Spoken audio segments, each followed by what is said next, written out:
ஆண்களை பெண்கள் உதவியாக வைத்துக்கொள்ள வேண்டும். ஆண்கள்னால் யாருன்னா பெண்களின் உதவியாளர்கள், பெண்களின் காவலர்கள், பெண்களின் உதவியாளர்கள் ஆண்கள்னா. அப்போ வந்து மனித வாழ்க்கைக்கு யார் இயற்கை விதிமுறைப்படி மனித வாழ்க்கைக்கு யார் தலைமை பொறுப்பு அப்படின்னா பெண்கள் தான். பெண்களின் உதவியாளர்கள் தான் ஆண்கள். அப்படி இருக்கும்போது பெண்கள் சொல்கிற வேலையை செய்யணும். பெண்கள் என்ன எதிர்பார்க்குறாங்களோ அதைத்தான் செய்யணும். பெண்கள் எதிர்பார்க்காத ஒன்றை செஞ்சு பெண்களால் முடியாத ஒரு விஷயம், பெண்களால் அது முடியாத ஒரு விஷயத்தை செஞ்சு பெண்களை வந்து ஆச்சரியப்படுத்திடலாம் அப்படின்னு நினச்சி அதை வந்து பெண்களுக்கு உதவியாக செய்யக்கூடாது. அந்த மாதிரிலாம் இருக்கக்கூடாது. பெண்கள் என்ன எதிர்பார்க்குறாங்க, பெண்களால் என்ன முடியுமோ அதற்குள்ளே தான் ஒரு ஆண் வந்து அதை உதவியாக செய்ய வேண்டும். பெண்களால் முடியாத ஒரு விஷயத்தை உதவியாக நீ செய்யக்கூடாது. சரி, அப்படி செஞ்சேன்னா ஒரு கட்டத்தில் என்ன ஆகும் அப்படின்னா நீ பெண்களை விட திறமையானவனாக மாறிவிடுவாய்.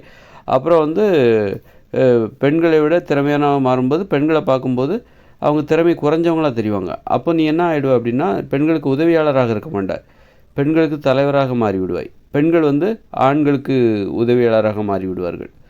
அதனால் வந்து ஆனால் உண்மையில் என்னென்னா ஒரு ஆண் வந்து எப்போவுமே உதவியாளராக இருக்கும்போது மட்டும்தான் உதவியாளராக இருக்கிறான். பெண்களை விட திறமையானவராக மாறும்போது பெண்களின் அடிமையாக மாறிவிடுகிறான். பெண்களுக்கு என்றைக்குமே ஆண்கள் வந்து தலைவராக மாற முடியாது. இப்போ என்னென்னா வந்து பெண்களை விட மிக அதிக திறமையை ஆண்கள் வச்சுக்கும்போது, இப்போ பெண்களை விட திறமை குறைவாக இருக்கும்போது உதவியாளராக இருக்கான். அதே ஆண் வந்து பெண்களை விட அதிக திறமையை வச்சுருக்கும்போது அடிமையாக மாறிவிடுகிறான், பெண்களின் அடிமையாக மாறிவிடுகிறான். அதுதான் வந்து இதில் உள்ள இது. இப்போ தலைவனாக ஆகிட்டா கூட அது ஒரு பரவாயில்ல அப்படின்ட்டு நம்ம ஏற்றுக்கலாம். இப்போ அதாவது பெண்களை விட திறமை குறைவாக இருக்கணும். பெண்கள் தான் திறமையானவர்களாக தெரிய வேண்டும் மனித வாழ்க்கையில். எல்லா விதத்துலேயும் எல்லா நிர்வாகம் அப்படியே ஆட்சி செய்வது, பொறுப்புகளை ஏற்றுக்கொள்வது, ஆண்களை விட நிறைய பொறுப்புகள் பெண்களுக்கு இருக்கணும் இயற்கை விதிமுறைப்படி. அப்போ தான் பெண்கள் வந்து ஆண்களை விட திறமையானவர்களாக இருப்பார்கள். அப்படி இருக்கும்போது பெண்கள் அவங்களுடைய எதிர்பார்ப்பு என்ன, அதை வந்து இவன் பூர்த்தி செய்கிறதுக்காக போராடணும்.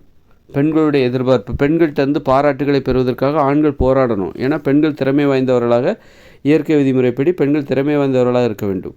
அப்படி இருக்கும்போது பெண்களுக்கு உதவி செய்கிறது, பெண்களிடம் உதவி செய்து பெண்களிடம் பாராட்டுகளை பெறுவதற்காக ஆண் வந்து போராடணும். கடுமையாக போராடி பெண்களிடம் பாராட்டை பெற வேண்டும். அந்த அளவுக்கு ஆண் வந்து ஒரு திறமை குறைவானவர் ஒருவராக இருக்க வேண்டும். பெண்களை விட பொறுப்புகள், அது திறமைங்கிறது பொறுப்புகள் குறைவாக இருக்கும்போது ஆணுக்கு திறமையும் குறைஞ்சி போயிடும்.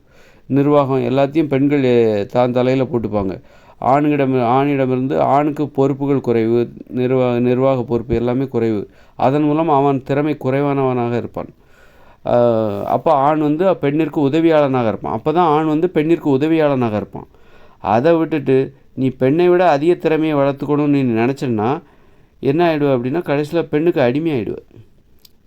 பெண்களை விட நீ திறமை குறைவாக இருந்தால் உதவியாக இருப்ப.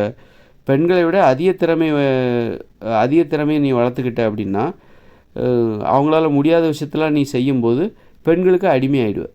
பெண்கள் உன்னை அடிமைப்படுத்த ஆரம்பிச்சிருவாங்க. பெண்களை விட நீ குறைவான திறமை இருந்தால் உங்கள்கிட்ட உதவியை வாங்குவாங்க, உதவியை பெறுவார்கள்.